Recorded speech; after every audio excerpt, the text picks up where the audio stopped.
Good morning and welcome to the Office of Public Advocate Jumaane D. Williams announcement of the worst landlords watch list for 2020. My name is Dulcinea Glover and I am the Deputy Public Advocate for Housing Equity. Just a brief review of our agenda. We will hear opening remarks from the Public Advocate, and then we will hear from two NYCHA tenants who will be talking about the issues that they're having in their buildings. After that, we will hear from Borough President Gail Brewer. And then after that, we will hear from two private landlord tenants from the top 10 list. One who resides in a building owned by Abdul Kahn, and another in a building that lives in a building owned by number 10 on the worst landlords watch list. Finally, we will hear from a resident who lives in a building belonging to Jason Kahn from Brooklyn. And Jason Kahn, as you may be aware, is the #1 worst landlord in the city again. And then we will have a brief Q&A with the public advocate and the tenants remaining, and then we will close out. And without further ado, I will hand it over to Public Advocate Jumaane Williams. Thank you. Thank you so much, Dulcinea. Just want to make sure everyone can hear me. Yes? Awesome. Thank you so much. Peace and blessings to everyone. Love and light. I know normally we have this press conference outside, and in recent years we've actually toured different neighborhoods and buildings and tenants, unfortunately, who are on this list. But obviously, we're not able to do that today because of COVID. But we wanted to make sure we didn't give it short shrift, and we gave it the attention it deserved. So just glad that everybody has joined us today. I want to say thank you to my entire team, especially John Catt, Dulcinea Glover, William Gerlich, and all of their teams who have helped bring this together. John Catt in particular, who does this amazing job with this worst landlords watch list. And so, the watch list spotlights the top 10 most egregious negligent landlords in New York City, and is determined by widespread and repeated violations. And sometimes, you hear some of the excuses that are made, but really we use a vast amount of data. And this is not people who have one or two, or even just 10 open violations. These are people who have thousands, often violations on databases across the city. I've been a tenant organizer. I've been the housing chair and the public advocate now.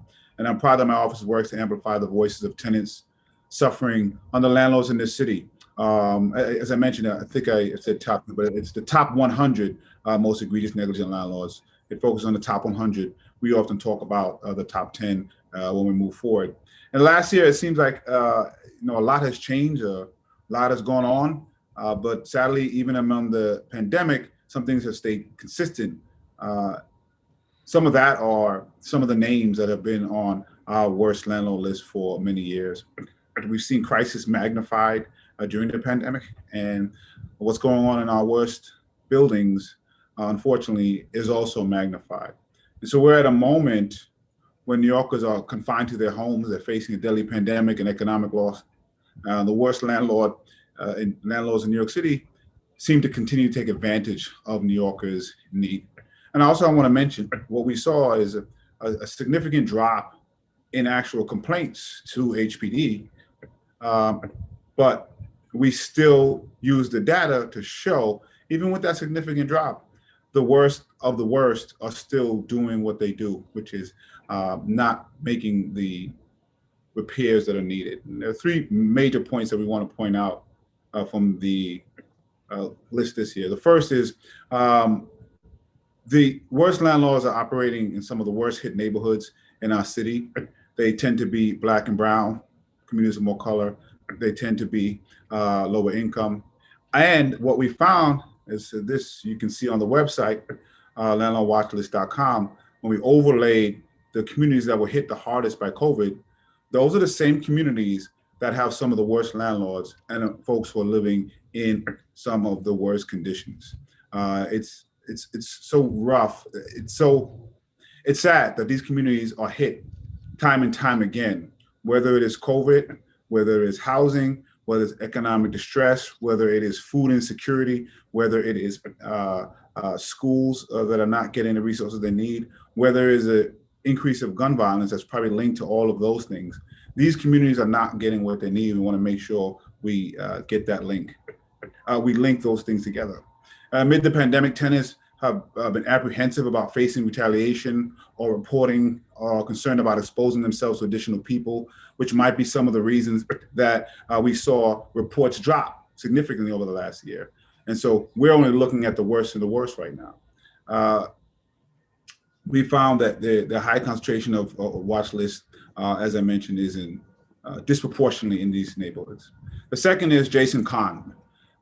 No one exemplifies the worst of the worst than the number one worst individual landlord in the city, private landlord, for the second year in a row, Jason Kahn. He's amassed on average, of 1,822 violations across 10 buildings. This is 1,822 violations across 10 billion buildings on the list in 2020. And the coronavirus continues to devastate the city. Cases are rising. Right now, it's been reported, so this is known, Jason Kahn is currently threatening to evict a group of Crown Heights tenants who've organized a rent strike. They've organized this rent strike because they haven't gotten repairs. Those tenants are citing widespread neglect and deplorable conditions. Again, this is over many years. Jason Kahn is number one 2 years in a row. The bad actors have been doing this for a very long time, even before the pandemic. Number two, NYCHA and this mayor.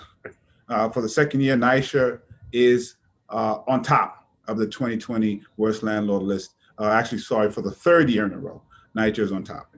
And we want to be clear, it's so bad that we had to separate the mayor and the NYCHA out so that we have a worse private landlord, we have the worst public.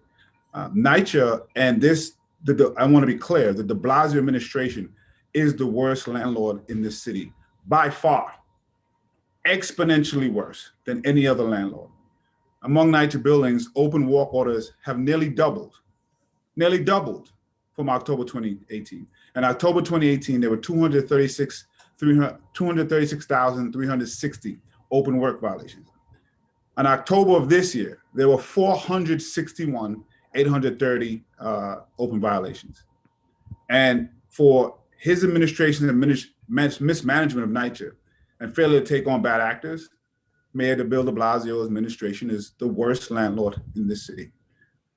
We're going into 8th year of this administration. So the issues that are here are no longer about a prior administration.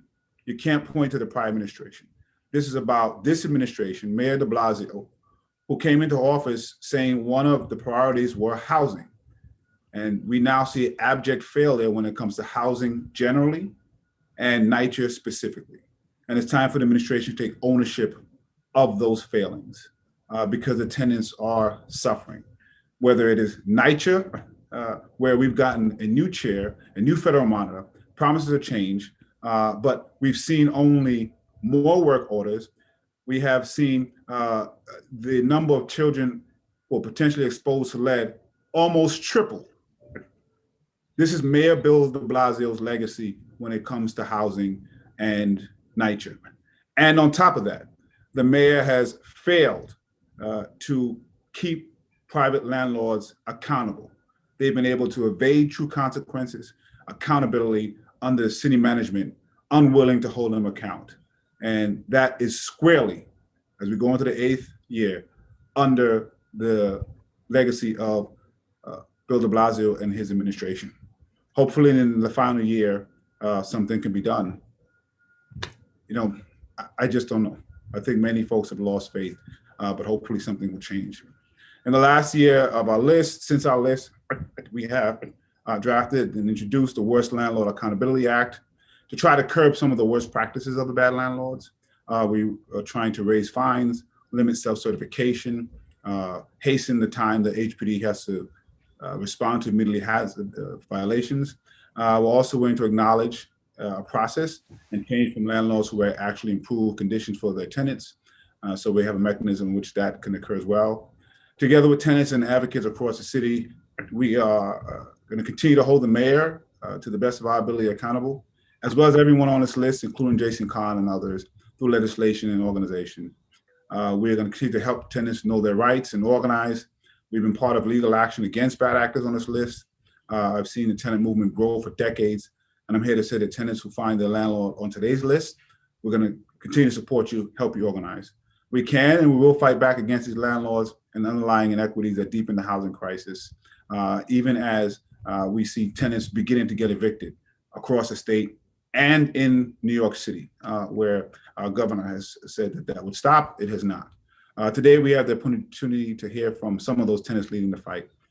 So thank you very much for giving me some time to speak, and we'll hand it back over to Delcinia for the next group of folks. Thank you. Our first tenant who will be speaking is Janine Letsom. She is a NYCHA tenant, and she resides at the Bronx Murphy Consolidated Houses, and she will be speaking to issues with her children and lead. Janine? Hello, good morning. How is everyone? Can you hear me? Yes. Okay, am I clear? Yes. I have to wear the mask because I'm in the hospital. But yes, my name is Janine Letsom. I have lived in NYCHA housing all of my life, growing up in St. Mary's projects with my grandmother and my mother. I have one daughter in that project. And then after I moved to Murphy Consolidated, I had two more children. They both have struggled with school, and they are really suffering due to the lead. My son's issues was flagged to me in pre-K. My daughter came along 11 years later, and she also is struggling. They have the same issues. And we are trying to find out. I had no clue what was going on with them.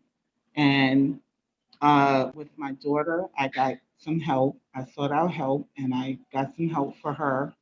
And we were told by the doctor, by my daughter's doctor, that she had high levels of lead in her blood. The doctor was so concerned that she wrote a letter to myself and to NYCHA. NYCHA took a full year to rectify the situation after they were told and informed. It's on record with the Board of Health. If you want to look it up, both of them have IEPs and are diagnosed with learning disabilities. The apartment has been fixed recently as of January of this year, dealing with, now we're Section 8, we've gone to Section 8, but the years of neglect the damage has already been done. So I would like to appeal to you that when can the children, when can the situation be changed so that no more children go through this? Thank you. Thank you, Janine. Thank you. Thanks very much, Janine. Thank you. Our next speaker is Andrea Coleman, and she is also a NYCHA tenant, and she lives in Isaac Houses in Manhattan on the Upper East Side. Greetings all. Greetings all. I'm Sandra I. Coleman. I am a tenant organizer and activist. I reside in NYCHA, which is public housing. I am also the co-founder of the Homes Isaacs Coalition. I have been a resident for the last 28 years between two developments on the Upper East Side of Manhattan, Holmes Towers and Isaac Houses. The horrific conditions in our dwellings are due to the disinvestment for decades from the city, state, and federal government.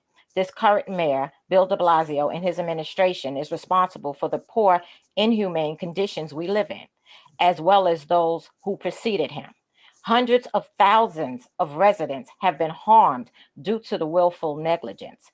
To preserve our homes, we must have the city, state, and federal government to invest in our homes instead of the continuous disinvestment that has subjected us to live in deplorable and unhealthy conditions.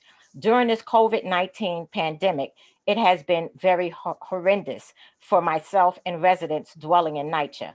We have endured systemic neglect before this health crisis, and we are still fending for ourselves when it comes to trying to survive while living in NYCHA.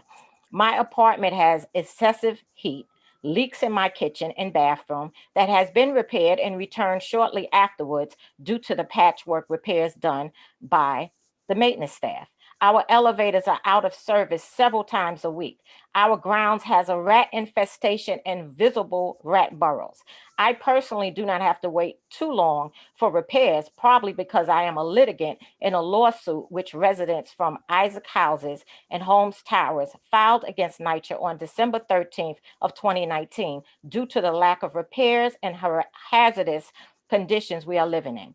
The only way the stakeholders can gain relief is if the city, state, and federal government immediately allocate over $50 billion into NYCHA to preserve our homes. No other method, including privatization schemes, will not do.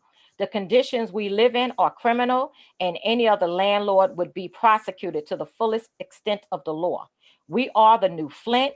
Cancel the blueprint, abolish qualified immunity. We the people, we the NYCHA stakeholders demand morality and governance. Thank you. Thanks very much, Sandra. Our next speaker is Manhattan Borough President, the Honorable Gail Brewer. You're muted, Gail. No, I'm okay.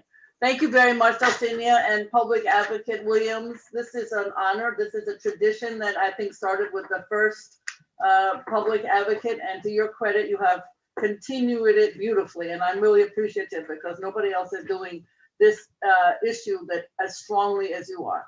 I'd like to say a couple of things. First of all, one of the aspects that's great about your office, Public Advocate Williams, is you're always trying to find solutions, because if we have a list of problems, we got to find solutions. And I just want to say a couple of things that I'd like to add to this situation. First of all, I'm always told that we can't use eminent domain and it would be a takings issue and so on. But some of these owners who've been on this list for years and years, they really shouldn't have these buildings. So the question is, how can we work together so that these buildings are taken from them? I know it's not easy, but it does seem to me that one way or another, maybe through legislation or different policies, we should be doing that. Second, we've been working with the New York State courts on the data issue. It is certainly possible to be able to get, and we're close to getting it, we've met with the court several times, where there are evictions or listed as coming up. In other words, we can always get from the sheriff's office and so on when an eviction has taken place, but we would like to know where there have been papers filed, because then we can organize and we can go in with tenants and neighbors or other organizations and find a way to be able to participate in finding a way for people to keep their apartment. So that data is forthcoming, and I think it will make a big difference. There's a whole coalition with ANHD and others called the Data Coalition, and we've been focused on that. The second issue is the instant real-time data for code enforcement. Because what happens is, as you know, you get told I don't have heat, I have rodents and so on and so forth. And then when the code inspector shows up from HPD or maybe DOB, it's not visible, it's not there in their mind. So we have been working with CUNY on a small $17,000 grant to put actual, and I know others have done this too, some of the other community nonprofits put real-time information into an apartment, actual device, and then monitor it on computers outside of that apartment. So we'll see if that works. It would be nice to have HPD or DOB or the city of New York really embrace this, because I'm so tired of, we send an inspector, the problem isn't there, but you know the problem is there, and you can't get it onto that person's agenda, and so that does not go down as any kind of violation. And then the third issue is just, as you had indicated, more code enforcement, higher quality, paid more of them, more training, etc., so that they are able to go, often I'm told there's only 2 people, Gail, on the weekends in Manhattan, so therefore I don't have enough staff to send. That's not an answer. When somebody has no heat and all these other issues, we need to be able to send code enforcement on a regular basis. So the whole code enforcement office, I know that Vito Mangiatori did the best he could at HPD, and he's doing the same at NYCHA, but just to give an example, everybody knows I hate bed bugs and I spent many years trying to get rid of them. Well, guess what? It's much better in the private housing, but it's not much better in NYCHA. And guess what? I was able to pay when I was on the council, 2 dogs, 2 beagles. I think they've retired. Hopefully there are more coming, 2 HPD. But NYCHA doesn't have anything like that. They have no dogs. You need dogs to be able to find out where those bed bugs are. Just one small example of why the code enforcement doesn't work across the board. We all know this in our office because obviously we have a constituent office on 125th Street. I know I keep saying this, but we're the only borough president that has storefront. In walks all the time, all kinds of issues, and obviously housing is number one, and you know that as a public advocate. So I'm just trying to say some of these, I would say real-time technology, common sense ways of approaching code enforcement have to be taking place. Now, in terms of, and I hope, and you know, again, if we could have more discussions about how to get rid of owners, take the buildings away when they're not providing service year after year after year. In terms of NYCHA, I just want to thank many of your tenants, but I certainly know Andrea Coleman, and Home Stanley Isaacs is an example of good organizing because, again, the city wanted to put in a new building, not enough affordable, in the wrong location. And to be honest, we went to court and we won. We said that it had to go through ULIP. But at this point, administration is almost over. We really want a comprehensive plan. I want to state, to the credit of the city in this case, the Chelsea Elliott, Fulton, and Delcinia knows well, that process has been phenomenal in terms of planning. NYCHA doesn't know the word pre-planning. They simply stick buildings or they start processes, but they don't involve not only tenants, but this pre-planning process involved outside budget analysts, community service society, legal aid, and city agencies met every week for months and months and months. And guess what? The plan makes sense without getting into all the details. You should be doing the same thing at Home Stanley Isaacs. Instead of just sticking a building in the middle where nobody wants it to go, not having enough housing, having the wrong nonprofit participate, etc. We just said no. That's the end of that. When a new administration comes in, hopefully there'll be a process similar to the one at Chelsea Elliott Fulton, and it'll be a campus-wide. What do you want in your apartments, tenants? Everybody participating, many meetings, etc. This is a way that you need to do planning, not, okay, here's a developer, he or she wants to build, he or she wants to do X, nobody involved, no process, no meetings, no discussion. So I just want to say congratulations, because it is true that the new bill in Albany that passed, that says rent stabilization, you're there to stay, without getting into all the details, helps. But now these owners find other kinds of loopholes that we're all trying to fight and learn as fast as they do so that we can stop them. But the worst of all, particularly for those of us who are home and those of us who can't go to work and those of us who are trying to do real-time education with our kids and so on, the repair issues is still a sticking point. Even though we supposedly have rent stabilization, supposedly with a new plan, I don't know if this blueprint is going to work. I have lots of concerns about RAD. We can go on and on about that with NYCHA. And we might get some money from Washington. Maybe this new plan that the chairman has works. But we still have this huge, huge repair challenge for the private owners. And unless we go up, we're not going to fix it. Thank you very much, Delcinia.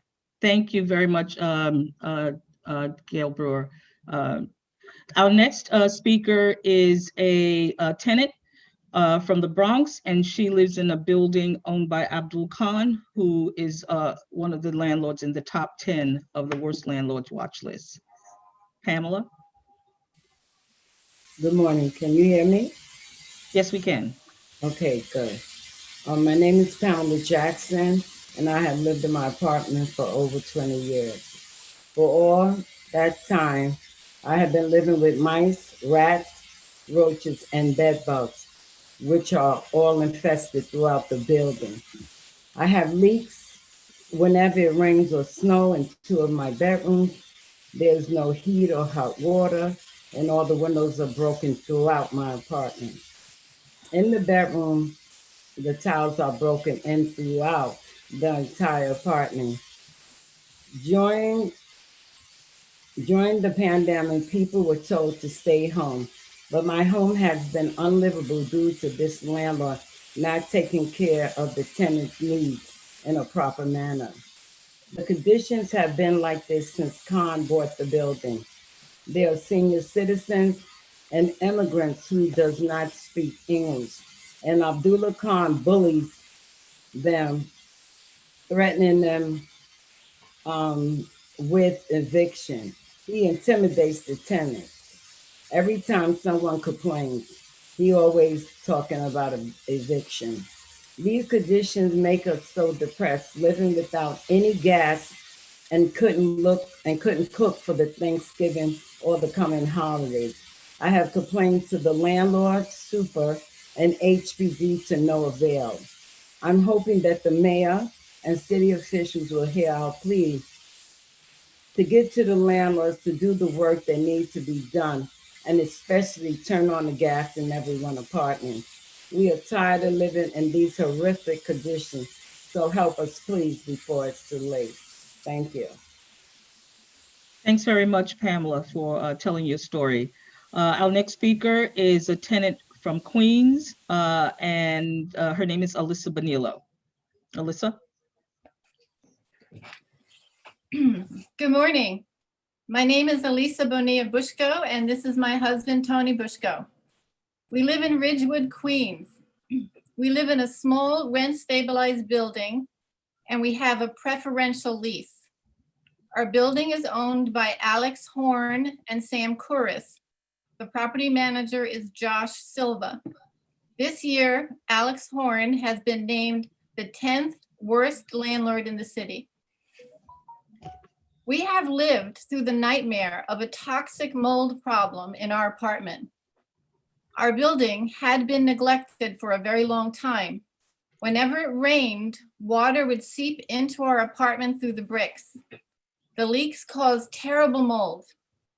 Things got so bad, the entire ceiling and all the kitchen cabinets had to be replaced.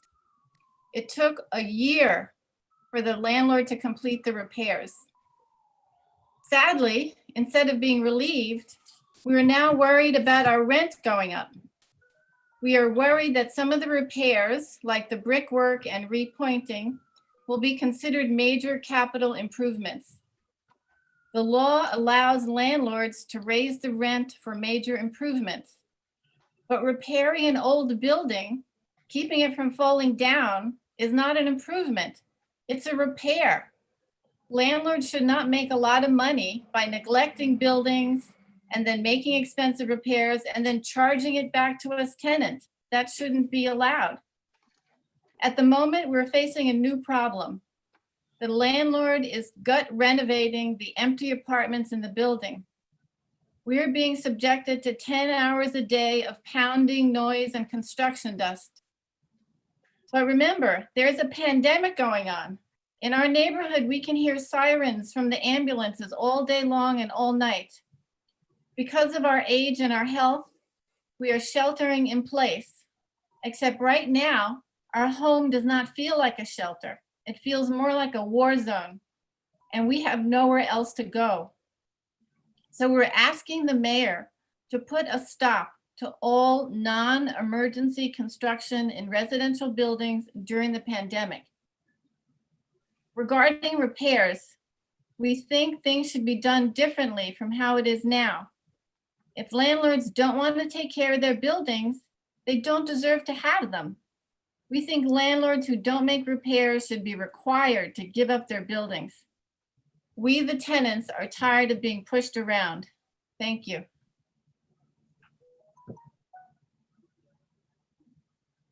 Thank you very much, Mr. and Mrs. Busco. Our next speaker, it will be the Honorable Donovan Richards, Brooklyn, Queens Borough President.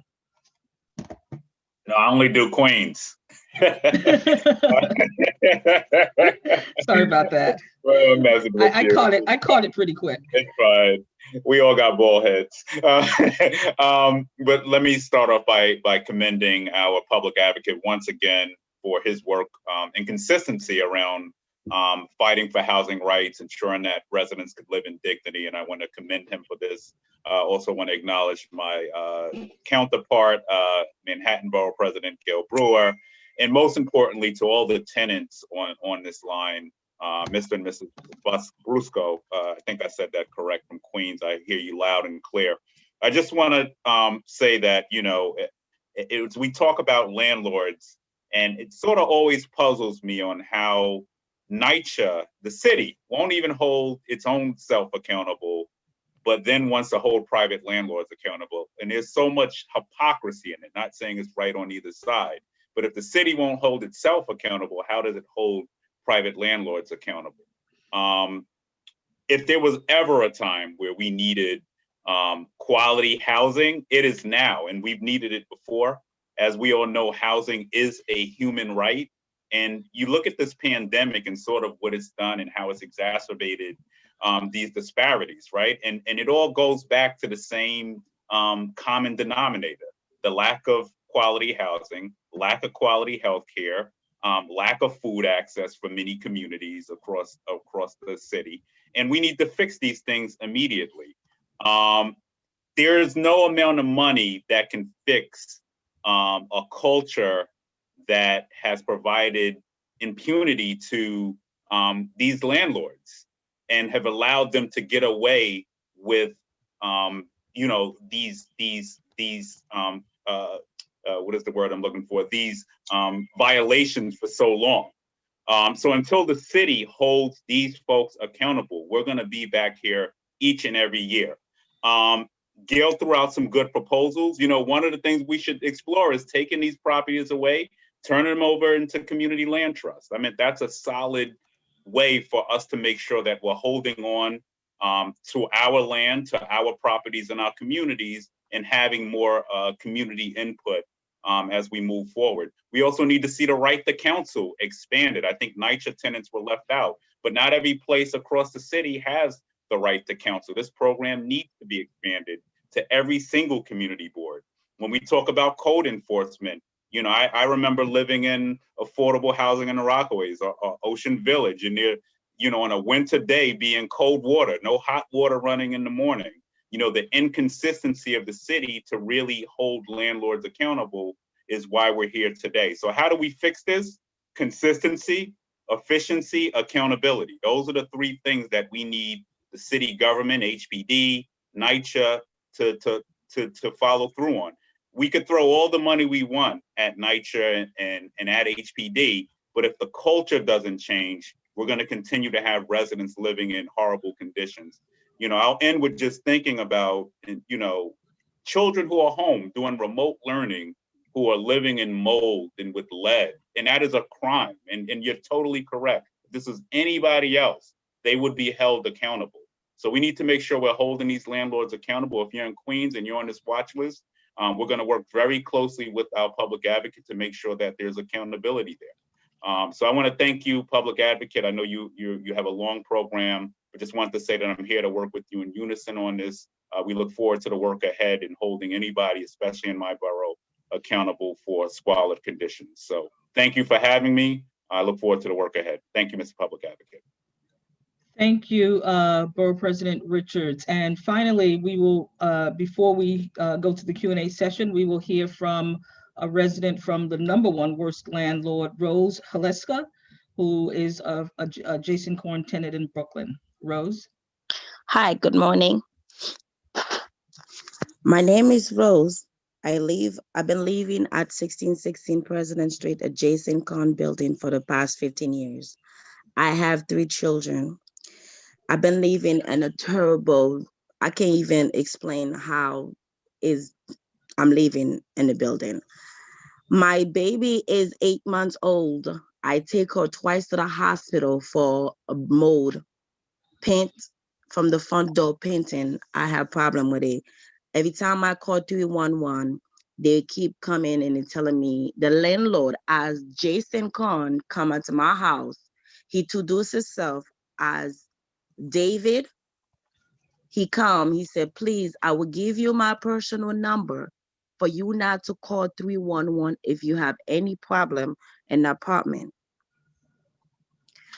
Me and my, since the pandemic start, me and my tenant in the building, we started a rent strike because of the repair and because half of my building, they all lose their job because of the pandemic. Half of my building have positive with COVID. Jason Kahn constantly calling us every Sunday for a payment plan. He keep calling us and as harass us, when can we make a payment? He even offer us, can he do an employment for us, just for us can get his money to give it to him. He called us one time, he offered us the package from the city, the application when you gotta fill out, see if you're eligible to get some rent payment. But the one he sent us, it's for 1 month's rent. When we try to fill out the application, we can get through and we even tell him that. And August and the middle of July, Jason Kahn realized that we doing a rent strike with him. At 2 o'clock in the morning, he turned the heat on us. For 2 days, he turned the heat on. When we called him in the morning, he said, oh, I was just trying to see if the heat worked. In August, you want to turn the heat on us to see if the heat worked? This is what he said to me. So you're not paying rent, what's the problem? You can't pay the light with it if I turn the heat on at 2 o'clock in the morning. I believe this is I believe this is harassment. I have 3 kids. My 8 months old baby go to the hospital twice for breathing. I work, I'm a nurse. I work hard. During the pandemic, I leave my children home. I went to work at the hospital. I gave my life to help people. I come home, I gotta go to a separate room because I can't touch my children. I can't talk because I work with the COVID patient. I never see so much dead people in my life since I know I've been born. I hold people's hands breathing, gonna take the last breath, can even see them family to say goodbye. I open my heart to go out there to help. Why is the mayor can do the same thing for us? Why is the mayor can see our pain? My building is affected. Jason can never send nothing to clean the building. We are tenant, we put together, we clean the building for all the kids in the building can come and play together. All I'm asking the mayor to do, cancel the rent, feel our pain, see how we're living, the mold, the leak. Her building door, front door is always breaking. We don't have no security entrance to our apartment. It's always breaking. Every time we called, leave a message, or somebody will come in to look to see it. But what I'm asking the mayor, the browser, you asked us to vote for you. We heard you. We open our eyes. We vote for you. If you're not doing it for us, doing it for our kids. Our kids cannot live like that. Our kids cannot live in an apartment full up with mold and leaking, no heat. My window is break. The whole building window is breaking, cannot close properly. We have to buy an extra heater to warm our apartment. I make a choice to go out there to help with the COVID. This is what I signed. I'm a nurse. This is my job. This is my plate. I know that. That's why I step up and leave my kids home and I go to work, because this is what I signed for. If you sign to be our landlord, we're living on your building, you're supposed to make us live as comfortable. I come home, I can't get no heat to sleep with my children. I have to turn the heat. I don't know if the heat gonna turn a fire. Every morning I wake up, I said, thank God I wake up because there's no fire in my apartment. Thank you, Rose. Thank you very much for your statement. We really appreciate it. Okay, so now, William, you're gonna take it from here with questions from the media for the public advocate or the tenants? Hi, folks. Yes. As a reminder to reporters, we'll now go into a Q&A. Folks who have joined us through Zoom, you're welcome to drop your questions in the chat box at the bottom of the screen. You can also simply raise your hand or email us at press@advocate.nyc.gov. We have a little bit of time to answer one or two questions. So before we get to them, we'll turn it over to the public advocate for any closing remarks. I just want to thank everybody, especially the tenants, for sharing their stories. And I hope the media can latch on to how they're living. And I just want to be clear.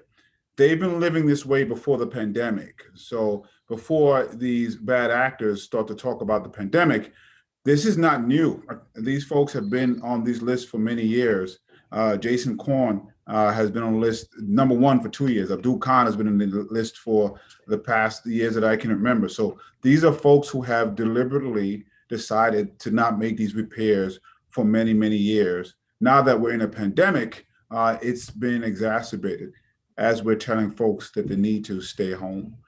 And so as the board presidents both said, and I agree, at some point, there should be criminality attached to this. And if there isn't, or these buildings should be taken. There's just no way around it. There's no way that someone should have a building and be harassing tenants to the tune of all these violations for so many years. It is a health hazard at minimum, and these buildings should be taken until one or both of those things happen, or the city comes in and makes the repairs and charges triple at least damages to these owners. We're not going to see the results that we want. And even with some of these fines, the city often settles for pennies on the dollar, which just becomes actually the cost of doing business. And also, we hope that the mortgage companies that hold these mortgages will use these watch lists to, there's often clauses that say that they can take action when the buildings are going to disrepair. So we hope these lists will cause some of these mortgage companies to do that. We're going to reach out to them as well. Thank you. And I don't see any questions that have come through yet. So I just want to flag for reporters who've joined us through the Zoom. We do have a bunch of resources on our website, landlordwatchlist.com. That includes the full list of 100 of the worst landlords, as well as video tenant testimonials, heat maps on where these buildings are located and compared to the COVID pandemic, especially, and a lot more. So be sure to visit that as well.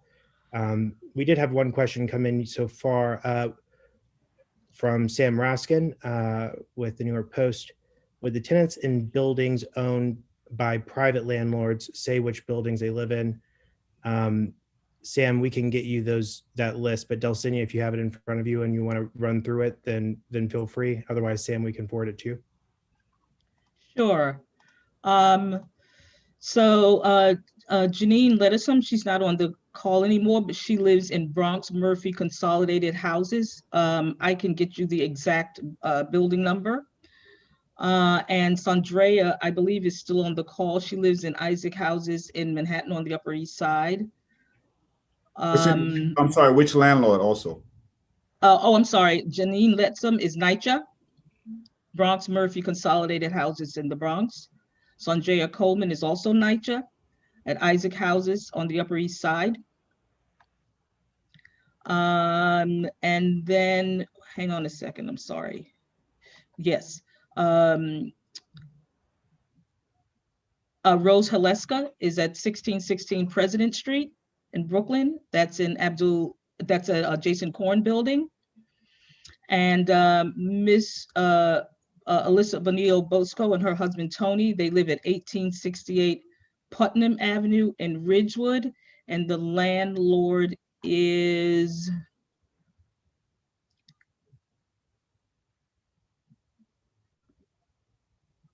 Alex Horn.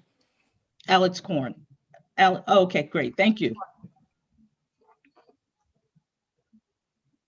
We can get the rest to Sam right after the press conference. Yeah, and Pamela Jackson lives in 2250 Grand Concourse, and that's an Abdul Khan building. And those were all of the tenants.